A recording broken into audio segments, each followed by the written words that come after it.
Estamos aqui para dar voz ao povo, em defesa dos cidadãos,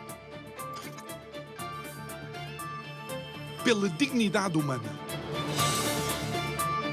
Todos temos deveres, mas também todos temos direitos. Será que existe justiça? Isto é o povo a falar.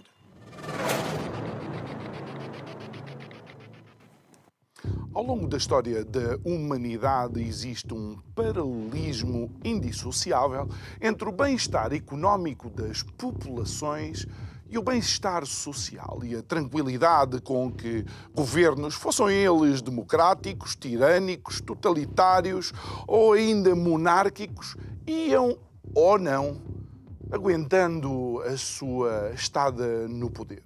Relembramos que, por exemplo, na famosa Revolução Francesa, que nos trouxe a Madame Guillotine até à linha da frente, foi precisamente o preço do pão a disputar aquilo que todos nós sabemos que aconteceu. E a Europa e o mundo encontram-se agora numa encruzilhada. É que, de alguma forma, aquilo que é a nossa capacidade de adquirir bens, aquilo que é a ferramenta que, de facto, trouxe algum desenvolvimento social, alguma estabilidade, que foi alavanca para, por exemplo, que populações pudessem sair de zonas agrárias pobres e as trouxessem para meios mais ricos, por assim dizer, alavanca chamada dinheiro, eventualmente poderá estar por desaparecer. Boa noite, o meu nome é João Nuno Pinto e isto é o Povo a Falar. Estou consigo de segunda a sexta-feira, neste mesmo horário, emissão em simultâneo, Curiacos TV e Rádio Vida 97.1. E não ponha já as mãos na cabeça, não é que o dinheiro vai desaparecer. Vai deixar de existir fisicamente. Está a ver esses 20 euritos que você tem aí no bolso, uma nota de 10, uma de 5 e aquelas moedinhas que prefazem os restantes 5 euros, vão deixar de ter alguma funcionalidade. Vão passar a ser digitais ou virtuais. Mas isso coloca-nos, de facto, num eventual paradigma, que é: somos verdadeiramente livres? Teremos realmente capacidade de, a qualquer momento, deitar mão aos nossos dinheiros e comprar e fazer com eles o que quer que seja? Essa pergunta e outras precisam de ser respondidas. É que realmente aqueles que não gostam da liberdade precisam de colocar a sua capacidade financeira refém de alguma forma. Digo eu que não percebo nada disto.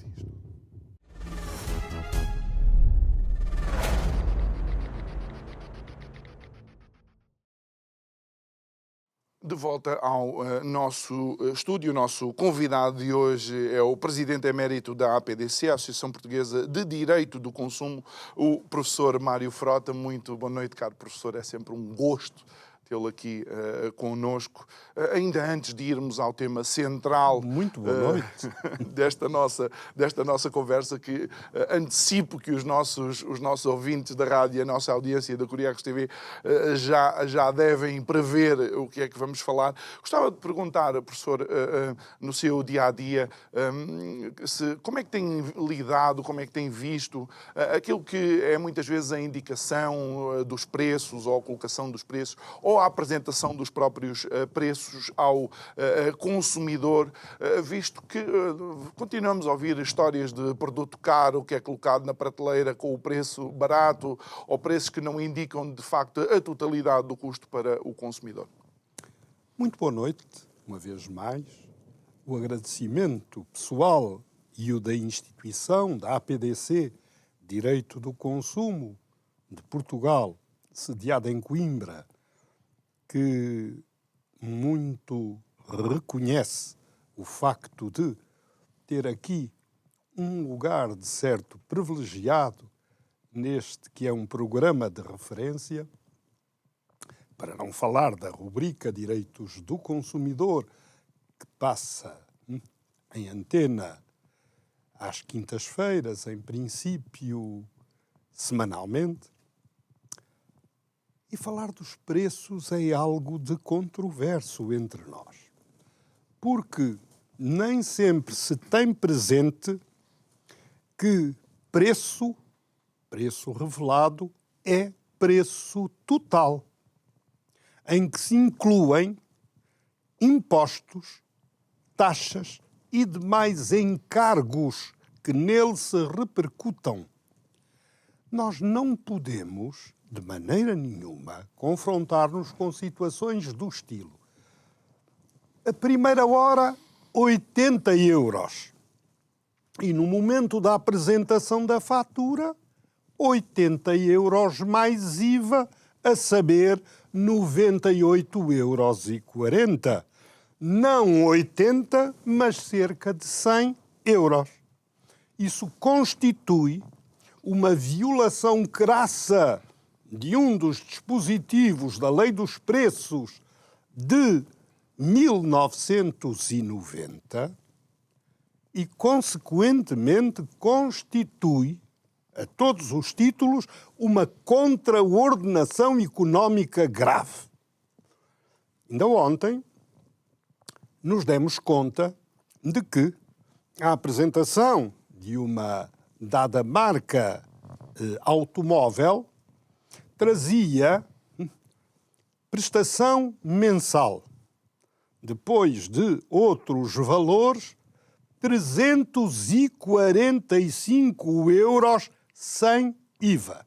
Ora, como o modelo e a apresentação ao grande público é de um veículo dirigido aos consumidores em geral, que não às empresas, trata-se de uma oferta ao mercado de consumo, este preço devia realmente conter já o IVA. Porque, por vezes, oferece um preço menos farfalhudo para atrair, de modo sugestivo, os clientes. Quando, na realidade, preço, repete-se, é preço total, em que se incluem impostos, taxas e demais encargos.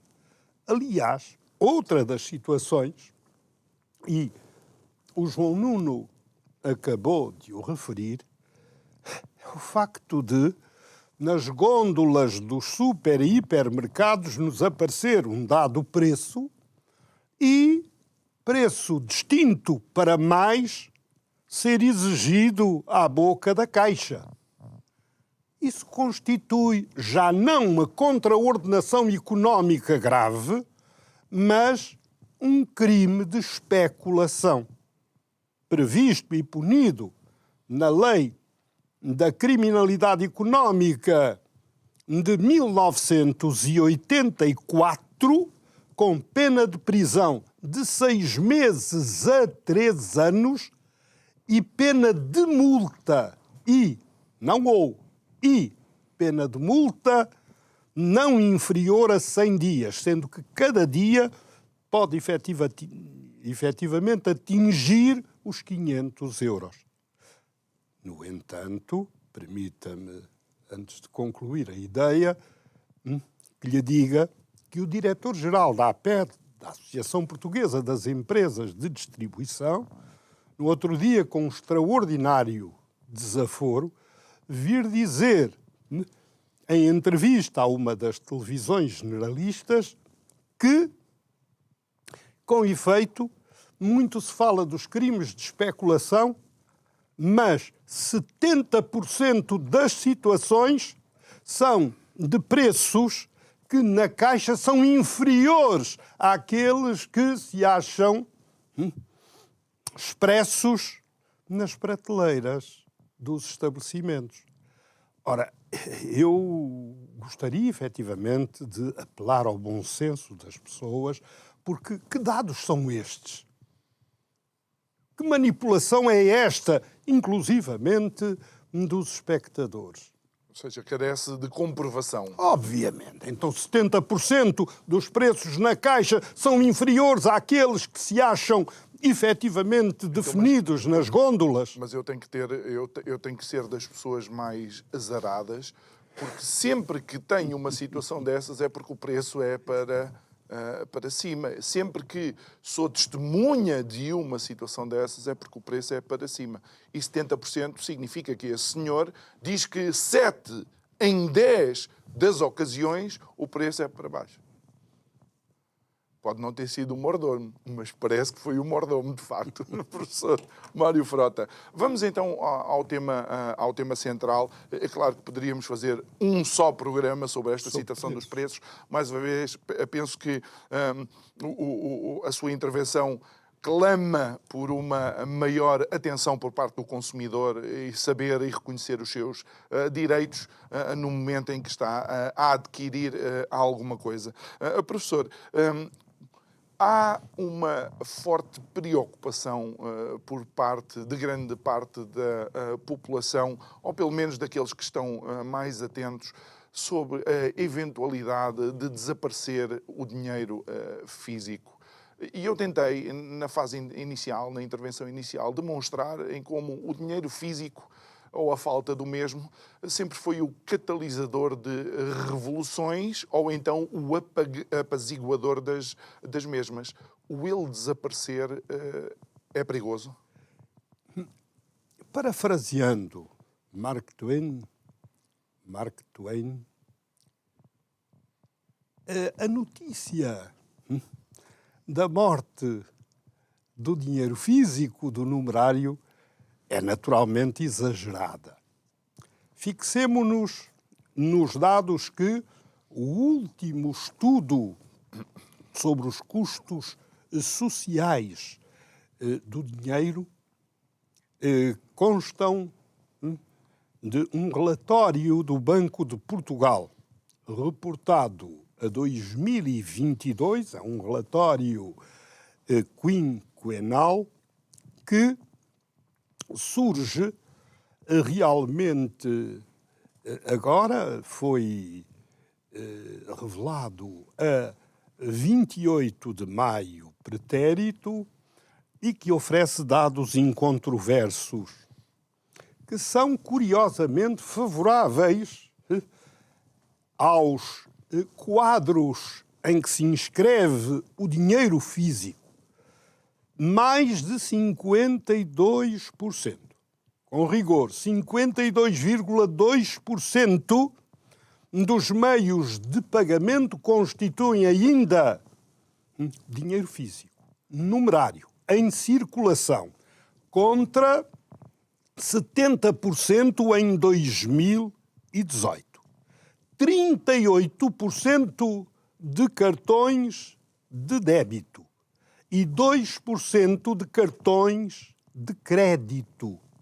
No entanto, importa notar que esta perda de dinheiro físico em circulação será naturalmente consequência do surto de emergência de saúde pública em pleno período da pandemia, em que houve como que uma aceleração na transformação da sociedade analógica para a sociedade digital. Nós sabemos perfeitamente que, desde as telecompras,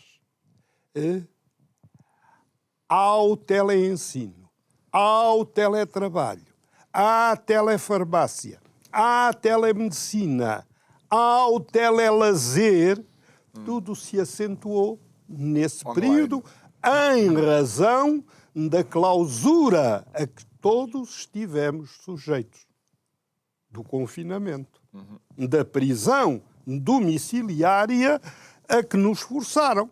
Por conseguinte, talvez estes dados, e talvez lhe possa apresentar outros, que emergem também do relatório do Banco de Portugal. E esses são os de que mais de 82% dos consumidores entendem que, efetivamente, o dinheiro físico é irrecusável. Na sua universalidade, o dinheiro físico pode dizer-se, insubstituível. Sendo que 90% das pessoas afirmam ter disponíveis notas e moedas metálicas para os pagamentos do dia-a-dia. E há aqui um outro dado que entronca naquilo que dissemos. 31% dos inquiridos referem, na realidade, que, por força do hábito durante o período da pandemia, deixaram de utilizar menos, deixaram de ter menor recurso ao dinheiro físico, às notas e moedas metálicas. Estes dados são esclarecedores, porque refletem, na realidade, algo que, de modo objetivo, se prende com o nosso dia-a-dia. Olha, professor, já cá estamos há alguns anos neste planeta e uma das coisas que nós vemos é as sociedades ditas democráticas, e não só, não é? Quando querem acelerar alguma mudança, têm tendência a demonizar aquilo que eles querem que desapareça. E, de alguma forma, nós começamos a ouvir coisas sobre o dinheiro físico que podem pôr o leigo a pensar duas vezes. E uma vez que falou na questão do confinamento e na questão da saúde pública, não há, em relação ao dinheiro, não há nenhuma prova concreta, direta, nem nenhum estudo que diga que o dinheiro físico aumentou a propagação durante a pandemia. De modo nenhum. Aquilo que, de início, para a introdução do denominado contactless, se afirmava que poderia, na realidade, haver uma transmissão, tal como nos maus velhos tempos da lepra, que o dinheiro era capaz, efetivamente, de transmitir o vírus, não tem confirmação, base científica nenhuma.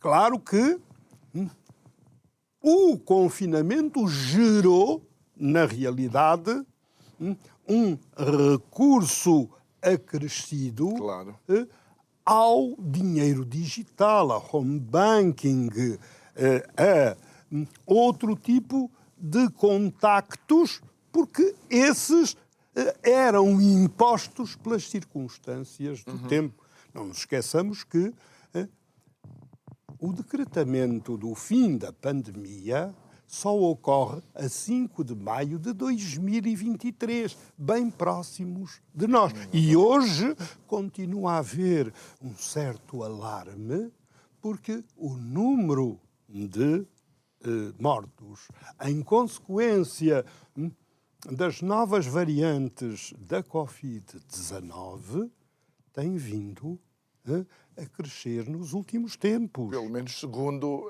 as informações que vamos... São veiculadas pela Direção-Geral de Saúde. E mais uma vez, no fundo, eu queria apontar aqui para algumas das contradições daqueles que tentaram, de alguma forma, ou continuam a tentar, atacar a existência do dinheiro físico. E, se o professor me permitir, eu recordo-me, por exemplo, de uma catástrofe natural, que foram 2 terremotos seguidos em Christchurch, na Nova Zelândia, onde todo o tipo de pagamento eletrónico ficou completamente em baixo. A disrupção dos sistemas de pagamento, designadamente os sistemas digitais, leva a um pânico total, porque o acesso aos bens mais elementares deixa de poder processar-se por esse modo, por essa via, e se não houver aquilo que é o valor de refúgio, isto é, a reserva, que é também um problema de segurança nacional, importa dizê-lo. As pessoas ficam privadas do acesso a bens de primeira necessidade. E isso ocorre nessas circunstâncias, mas também hoje, de forma mais premente, com o desenho no horizonte de ciberataques. A Suécia, os países escandinavos em geral, mercê da ameaça permanente que vem do lado de lá da fronteira, a Finlândia tem ali a sua linha de fronteira definida, correm sérios riscos de uma paralisia dos sistemas de pagamento digitais, e o curioso é que há já um recuo significativo. Por exemplo, a Suécia tem menos de 10% de numerário em circulação, em contraposição com os nossos 52,2%. E o que isso significa de tormenta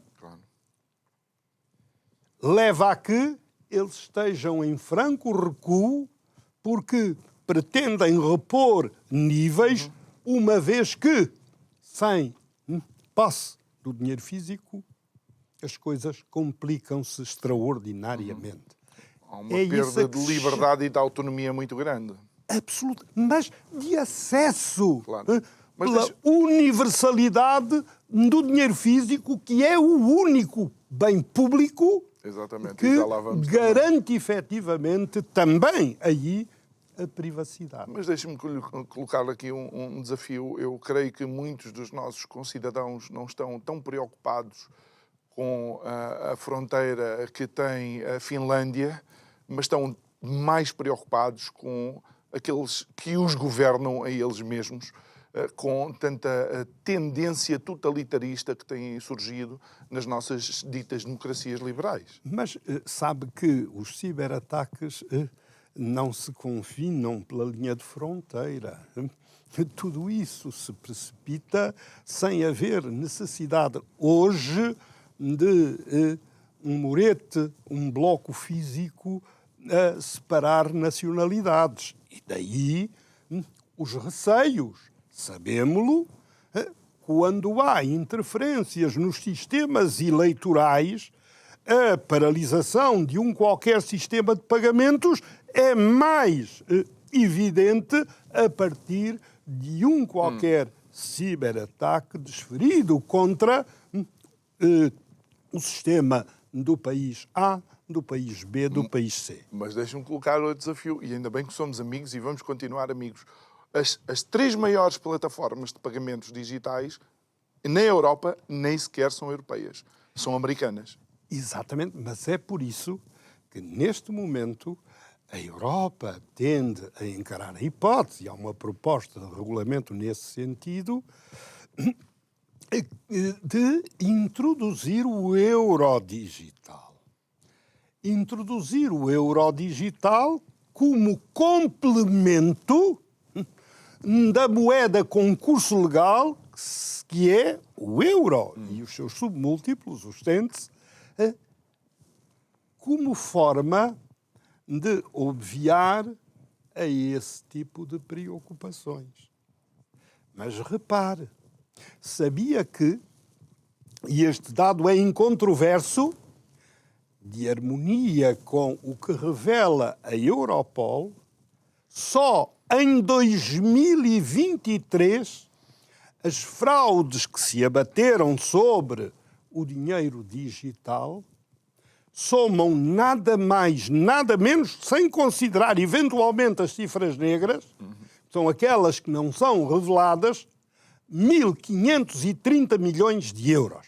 Este valor permite efetivamente que nos assustemos com as consequências que se repercutem na bolsa, no património de cada um e de todos os lesados, que nem sempre são ressarcidos dos prejuízos por essa via. Mas, em Portugal, o número de fraudes subiu, não só nas plataformas online, como também com os meios de pagamento, no último ano, 60%. E diz-se que isto corre o risco de ser incontrolável. Ora, isto não acontece com o dinheiro físico. Longe vai o tempo, isto é uma referência, efetivamente, aos quadros que nos vinham desse amado país, que é o Brasil, das notas no cuecão. Isso já fez história. O dinheiro físico já não serve para o branqueamento de capitais, neste sentido próprio. E é interessante que diga isso, porque esse também é um dos mitos ou dos ónus colocados aos ombros do dinheiro físico, que é ser a forma preferida utilizada pelos criminosos. Não é como não é o facto de se dizer, porque estamos em presença de papel moeda, que os riscos ambientais são muito maiores. O dinheiro físico é, nessa perspectiva, virtuoso, porque é ambientalmente amigável, como se afirma. Veja-se que poluem muito mais os supercomputadores através dos quais se processa o dinheiro digital. Muito mais do que, e é preciso abater, fazer com que se abata, com que se elimine, com que se dissipe esse mito que é o de o dinheiro ser propício à poluição. Não é verdade. E é preciso, efetivamente, dizê-lo de modo categórico. E há outras situações. Por exemplo, diz-se, e o relatório do Banco de Portugal esclarece-o, fala dos custos sociais dos diferentes meios de pagamento.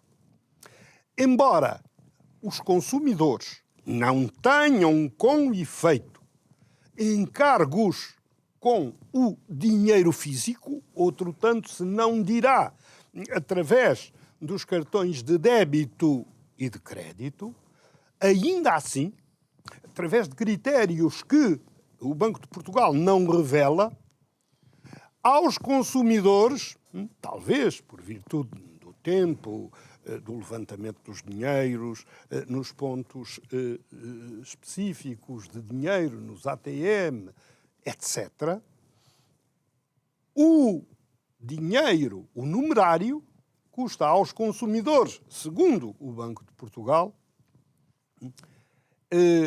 11 cêntimos. Mas os cartões de débito custam 28 cêntimos. E os cartões de crédito 2,53 euros. Estes valores são também indiciadores de que o dinheiro físico continua a ser, com efeito, o mais barato que representa todo este conjunto de meios de pagamento. Olha, professor, eu queria só dar um passinho atrás, porque há pouco o professor falou da privacidade, da nossa privacidade que fica salvaguardada, melhor salvaguardada, se me permite, quando utilizamos o dinheiro físico. É verdade isto? Quando passarmos a utilizar, se utilizamos, digamos, uma pegada eletrónica ou digital nos nossos pagamentos, a nossa privacidade corre realmente maiores riscos? Corre, sem dúvida. Quando eu pago em notas de euro ou em moedas metálicas, euros ou de centes, eu vivo efetivamente a coberto de uma invasão da privacidade. Há quem contraponha anonimato à privacidade, mas, por exemplo, a senhora Christine Lagarde presidente do Banco Central Europeu quer fazer crer aos europeus, aos cerca de 500 mil milhões de europeus em redor dos 27 Estados-membros e dos 3 outros que integram o espaço económico europeu, que a privacidade passa a estar assegurada com o euro digital. Como nós sabemos que nunca tivemos, em termos de ordenamento jurídico, regras tão restritas de tutela da privacidade como as que emergem do regulamento europeu, emanado do Parlamento Europeu e do Conselho, o do 2016/679. Nunca os nossos dados foram tão devassados, andam efetivamente um pouco por toda a parte, nunca as fraudes inenarráveis, exponenciais, acerca dos dados bancários de cada um e de todos, foram tão expressivamente elevadas. E, no entanto, querem fazer-nos crer que os níveis de privacidade que o dinheiro físico nos oferece serão assegurados se estivermos todos submetidos com a canga do euro digital ao pescoço. Não tenhamos ilusões. É uma perda exponencial de liberdade. E veja, quando se fala em dinheiro físico, nós estamos a falar num elemento da soberania nacional, ainda que repartida, no caso, pelos 20 Estados que integram a zona euro. Mas é de um elemento de soberania nacional que está aqui em causa. De segurança nacional, como incidentalmente se referiu. E, o que é mais, de um serviço público essencial. Em paralelo com os mais serviços públicos. Uns de catálogo, como os que emergem da lei de 26 de julho de 1996, à beira de completar 28 anos, como fora de catálogo. O Serviço Nacional de Educação, o Serviço Nacional de Saúde, o Serviço Nacional de Segurança, o Serviço Nacional de Justiça. E o facto é que estamos perante um direito fundamental dos cidadãos. E um direito fundamental imbricado também nos direitos fundamentais que são os dos consumidores, no título dos direitos económicos, sociais e culturais. E exageraríamos se disséssemos dos direitos humanos? Dos direitos humanos, bem entendido. Porque os direitos fundamentais, nas suas diferentes modulações, estão imbricados nessa mancha de direitos humanos. Professor, deixe-me tentar criar aqui uma situação. Criamos um cenário hollywoodesco, não é? Eu sou um cidadão que estou inserido numa qualquer sociedade, seja ela democrática, e pensemos que seja como a nossa. De alguma forma há um governo democraticamente eleito, depois dá-se uma mutação, uma metamorfose ao bom estilo kafkiano, e de repente esse governo democrático torna-se totalitário. Ao tornar-se totalitário, e porque sou eu uma das vozes contra esse totalitarismo, todo a minha riqueza, ou todo o meu acesso à minha propriedade financeira e meios financeiros é digital, e de repente fico sem acesso ao mesmo, não posso sair de casa, não posso fugir, é uma prisão constante. É demasiado criativo imaginarmos um cenário como este? não se efetivamente houver a imposição de uma moeda digital com exclusão dos mais meios de pagamento. Isso é uma forma de, mais do que de absolutismo, de totalitarismo no que estes conceitos possam ter de nuance distintiva. Então, mas isto já significa que alguns agentes económicos que só aceitam pagamento digital estão a incorrer em crime. Mas não podem. Será um crime, tem toda a razão, mas já lá vamos. Ok. Não pode haver recusa da moeda com curso legal. A moeda com curso legal é a única que tem Supremacia sobre todas as outras? sobre todas as outras. A primazia é da moeda com curso legal. Não é do dinheiro digital. Então, mas como é que é possível que existam agentes económicos a fazer isto? Existem há. casas, pastelarias, comércios. Há, inclusivamente, em Lisboa, uma rede de padarias e a Joana Amaral Dias, há tempos, confrontou-se com isso e fez um escândalo a justo título, porque não lhe permitiram que pagasse 2 ou 3 pães, senão com cartão de pagamento, cartão de crédito ou de débito. Aliás, nós tivemos uma reclamação proveniente de um universitário de Lisboa que quis pagar exatamente num dos estabelecimentos dessa rede 82 cêntimos com €1 que trazia no seu porta-moedas. Recusa total. Ora, há aqui um senão. Falou de crime, e eu já lá volto. É que nós temos, há um regulamento de 3 de maio de 1998, um regulamento, até posso dizer o número para aqueles que poderão estar interessados em consultá-lo, o 974/98, que estabelece os pressupostos legais para a introdução do euro no 1º de janeiro de 2002. E o que acontece é que há expressa menção de que o euro passa a ser, relativamente aos Estados aderentes, os 20 dos 27 Estados-membros, a moeda com curso legal.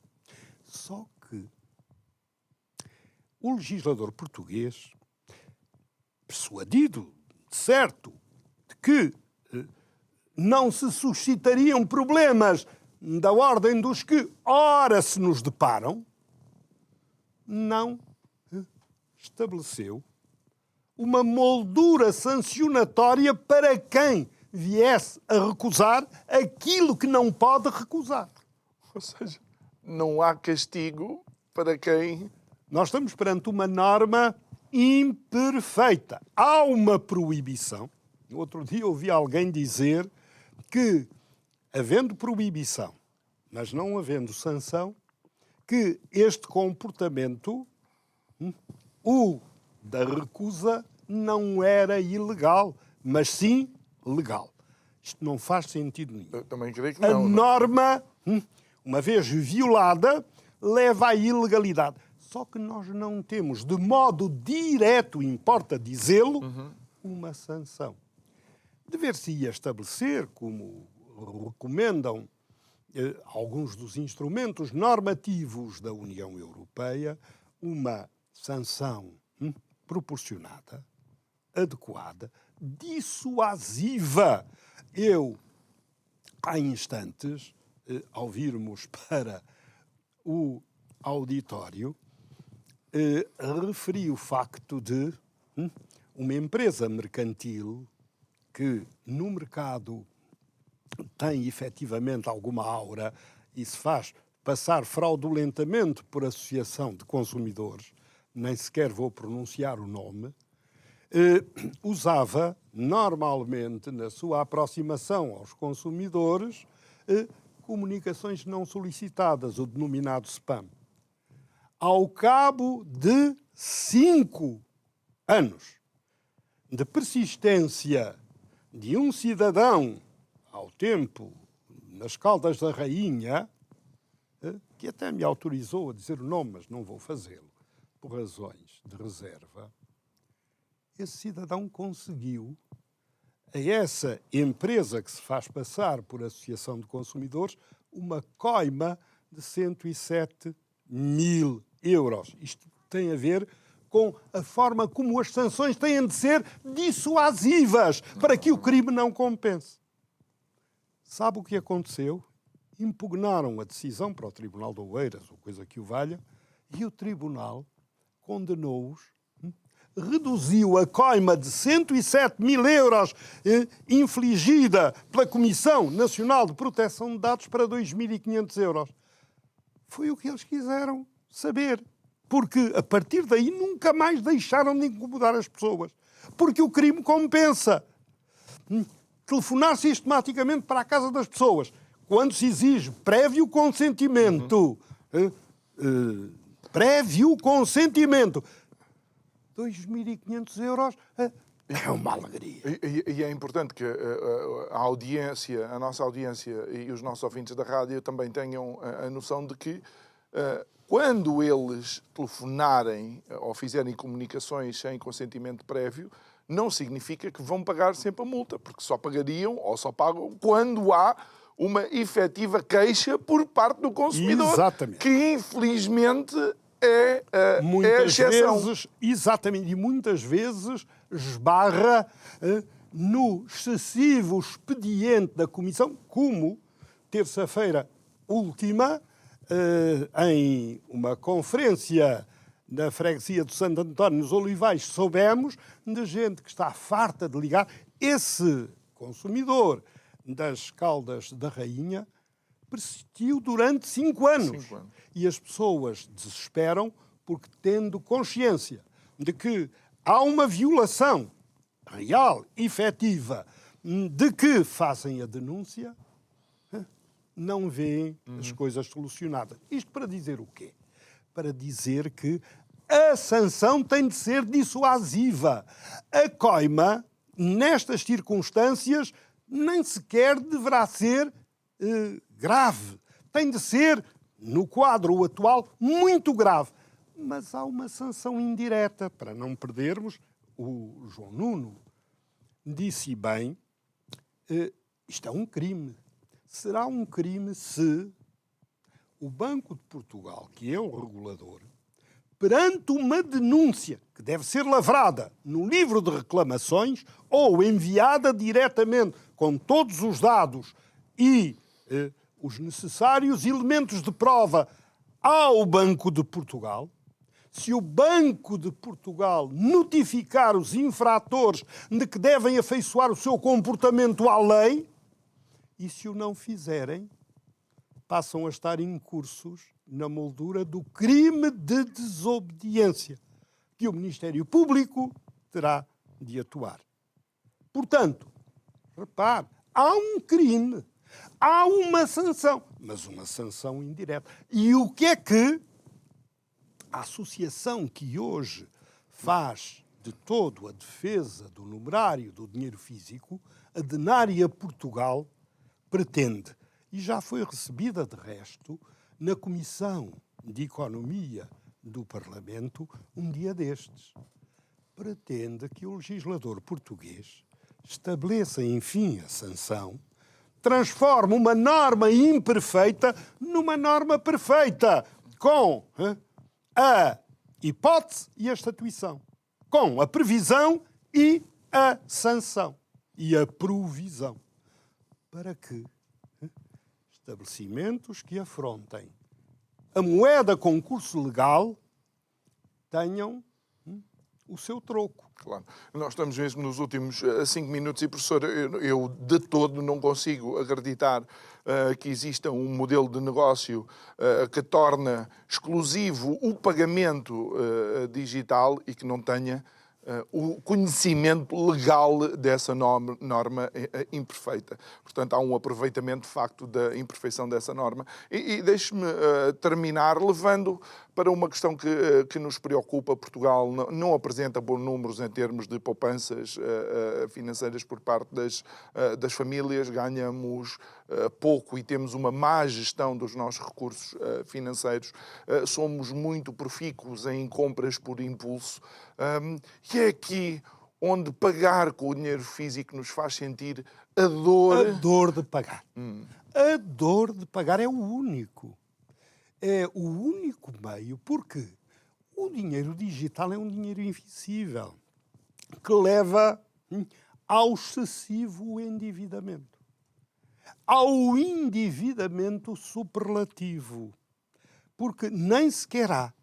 E a utilização das margens de um cartão de crédito configura um contrato de crédito ao consumo ou ao consumidor, como hoje se usa dizer.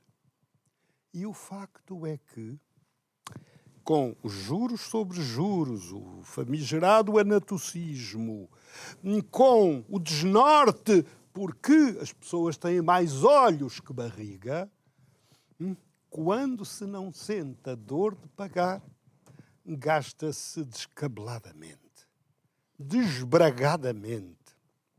E, portanto, esse elemento, e ainda bem que trouxe à colação esse dado, leva a que, inclusivamente, o dinheiro físico seja o veículo adequado à educação financeira. Não se tem essa percepção com um cartão que é atar e pôr ao fumeiro. É de aviamento permanente. Não. E deixe-me só colocar mais um ou dois por nós. É que, por exemplo, inclusive o contactless, o facto de eu não ter que me lembrar, na maioria das vezes, do código, a introdução ou não do código, torna ainda mais, por impulso, certas aquisições. E há gente, não sei se trata de mito ou não, que entende recusar o contactless porque dizem que há possibilidade de transferência por justaposição de um qualquer instrumento, de um qualquer aparelho tecnológico à carteira. Que ostenta valor, sim. Ora bem, na realidade, isso conduz, ou é suscetível de conduzir, a que as pessoas exorbitem, não tenham limites no seu consumo. Diz-se, de resto, de forma que é já tradicional, que o dinheiro físico é o único suscetível de provocar a dor de pagar, sobretudo quando se compra aquilo de que se não precisa com o dinheiro que se não tem.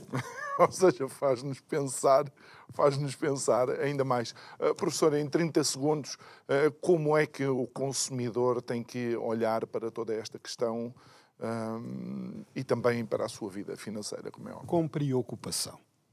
É necessário que o consumidor tenha consciência de que, se tudo isto se digitalizar, se precipita efetivamente num regime totalitário. Temos de preservar as nossas liberdades naquilo que as liberdades ainda representam residualmente para cada um de nós no quadro da sua autonomia de personalidade, da sua autonomia ética, da sua autonomia individual. E mais, é indispensável que o Estado não perca de vista que os direitos dos consumidores, como direitos fundamentais, o direito à proteção dos interesses económicos, o direito à liberdade de escolha, o direito à segurança, é indispensável para que tudo se componha.